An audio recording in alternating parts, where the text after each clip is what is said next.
Guys, welcome back to my channel. আমার চ্যানেলের নতুন একটি ব্লগে তোমাদের সকলকে জানাই অনেক অনেক স্বাগত।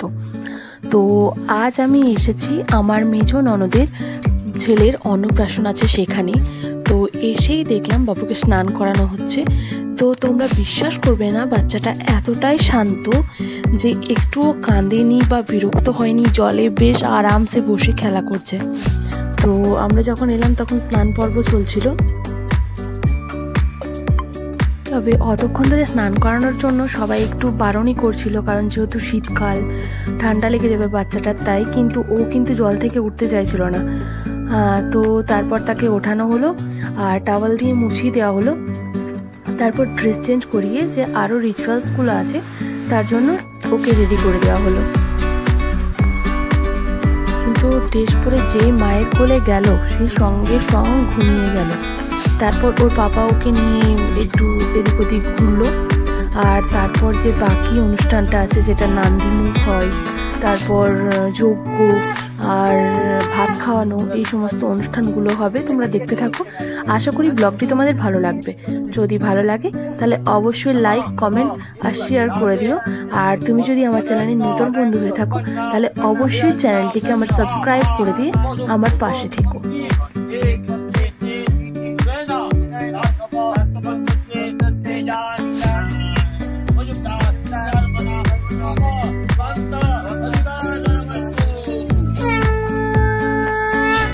এখানে আমার মেজো ননদ তার ছেলেকে কোলে নিয়ে বসে আছে নান্দিমুখে, আর জামাইবু কাজগুলো করছে বাকি, ওই যেগুলো মন্ত্রতন্ত্র বলতে হয়, ছেলেকে আশীর্বাদ করা, সে সমস্ত কাজগুলো। আর পিছনে আমার পিসি শাশুড়ি বসে বসে, ছোট পিসি শাশুড়ি আর কি, উনি বসে বসে শাঁখ বাজাচ্ছেন।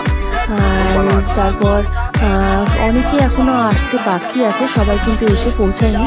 তো পুরো অনুষ্ঠানটা এখানে হবে, কিন্তু যে খাওয়ান দাওয়ানের যে ব্যাপারটা আছে সেটা কিন্তু এখানে হবে না, তার জন্য লজে যেতে হবে। তো এই যে নান্দিমুখ হবে, যজ্ঞ হবে, ভাত খাওয়ানো হবে, তারপর আমরা সবাই লজে চলে যাব।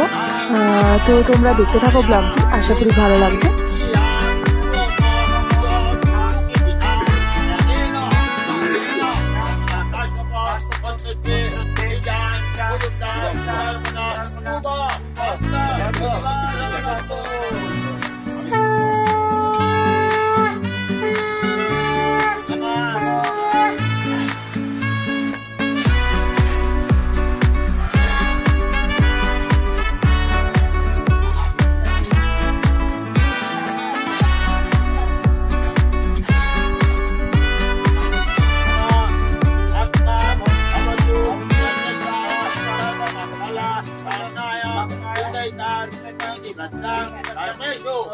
শোনা দেবো আমি।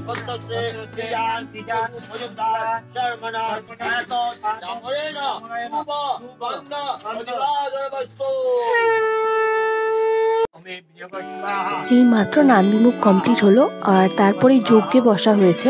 ছেলের এখন নামকরণ করা হবে যজ্ঞাহুতি দিয়ে। তারপর সেখান থেকে, আগেকার দিনে বলতো নাকি যজ্ঞের ওখান থেকে নাম উঠে আসে, যেটা রাজ নাম হয়, যেটা মায়ের কানে কানে বলে দেয় পুরোহিত। তো এই যে যিনি পুরোহিত এখানে আছেন, যিনি মন্ত্রপাঠ করছেন, ইনিও আমাদের সম্পর্কের একজন দাদু হন। তো সেই জন্যই আরও ভালোভাবে সম্পন্ন হচ্ছে সমস্ত কাজগুলো। তো এখানেই নামকরণ হবে এখন, আর এই যজ্ঞ হওয়ার পরই ভাত খাওয়ানো হবে। আমাদের ব্রাহ্মণদের তিনখানা যজ্ঞ হয়, একটা হচ্ছে ছেলের অন্নপ্রাশনের সময়, একটা পৈতেতে, আর একটা বিয়েতে। আর মেয়েদের কিন্তু তা হয় না। মেয়েদের অন্নপ্রাশন যেটা হবে, মুখে ভাত যেটা হয়, তাতে কিন্তু কোনো যজ্ঞ হয় না, এরকমই হয় সমস্ত কিছু। কথাতেই আছে 3 যজ্ঞের ব্রাহ্মণ। তো ওর প্রথম যজ্ঞ আজ সম্পন্ন হচ্ছে।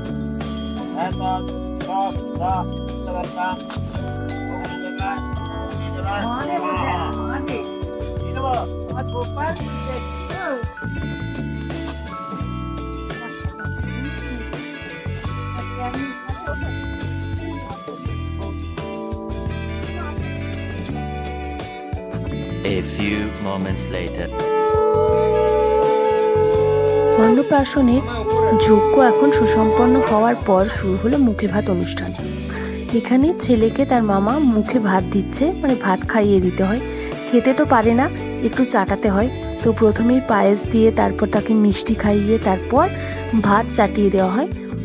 তো অনেক বাচ্চারাই খাবার জন্য দেখায় আগ্রহ, কিন্তু খেতে পারে না, কারণ এখনও তো তাদের দাঁত বেরোয়নি। আর প্রথম খাবার খায় এই দিন, বাইরের কোনো খাবার। 6 মাসেই অন্নপ্রাশনটা সম্পন্ন হয়, তো সেই হারে খেতে পারে না, শুধু একটু চাটিয়ে দেওয়া হয়।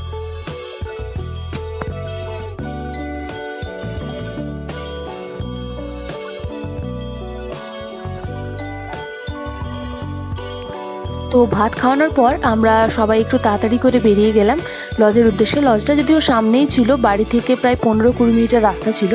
আর লজটা অসম্ভব সুন্দর ছিল, আর সেরকম সুন্দর বেলুন দিয়ে বাইরের দরজাটা ডেকোরেট করা হয়েছিল। আর ভিতরটা পুরো পিঙ্কের টাচ একদম। বসার জন্য আর ফুলের মানে যে সাজানো হয়েছিল ফটো তোলার জায়গাটা খুব সুন্দরভাবে সাজানো হয়েছিল। আর তার পাশে ছিল পিঙ্ক আর হোয়াইট ফ্লাওয়ার, আর তার সঙ্গে ফ্লাওয়ার ভাসগুলো খুব সুন্দর ছিল। আর খাওয়ার জায়গাটা পুরো একদম চেয়ার টেবিল পিঙ্ক কাপড় দিয়ে কভার করা ছিল, খুব সুন্দর দেখতে লাগছিল। আর এখানে স্টল হয়েছিল 3 রকমের, একটা হয়েছিল স্যুপের স্টল, একটা হয়েছিল কফি স্টল, আর বাচ্চাদের জন্য চকলেট আর কুরকুরে স্টল করা হয়েছিল, যেটা কিন্তু একদম নিত্য নতুন। তো বাচ্চারা ব্যাপারটাকে পুরোপুরি খুব এনজয় করছিল। তারা একটা কুরকুরে বা লেজ নিয়ে চট করে খেয়ে গিয়ে আবার দাঁড়াচ্ছিল ওখানে, ওদের খুব মজাই লাগছিল। কারণ এখানে আমার বর, ভাসুর আর জামাইবু দাঁড়িয়ে দাঁড়িয়ে গল্প করছে। আর জামাইবু এই মাত্র ডিউটি থেকে এলো, এখানেই ডাইরেক্ট চলে এসেছে। আর এখানে খাওয়ার জায়গাটা কিন্তু খুব সুন্দরভাবে ডেকোরেট করা হয়েছে, দেখে নেওয়ার একবার ভালোভাবে। একদম পুরো পিঙ্ক কভার দিয়ে, আর চারদিকে ফ্লাওয়ার ভাস আর পিঙ্ক অ্যান্ড হোয়াইট ফ্লাওয়ারের দারুণ লাগছিল দেখতে জায়গাটা। আর বেলুন দেওয়া ছিল মাঝে মাঝে। তো আমরা এখন খেতে বসে যাব। আর সুন্দর মেনু হয়েছিল এখানে, ফিশ কাটলেট হয়েছিল, পমফ্রেট ফ্রাই হয়েছিল, তারপর মটন হয়েছিল, মটন কষা, ফ্রাইড রাইস হয়েছিল। যদি ব্লগটি তোমাদের ভালো লেগে থাকে তাহলে অবশ্যই একটা লাইক করে দিও। আর যদি এখনও আমার চ্যানেলটিকে সাবস্ক্রাইব না করে থাকো তাহলে প্লিজ সাবস্ক্রাইব করে দিয়ে আমার পাশে থেকে।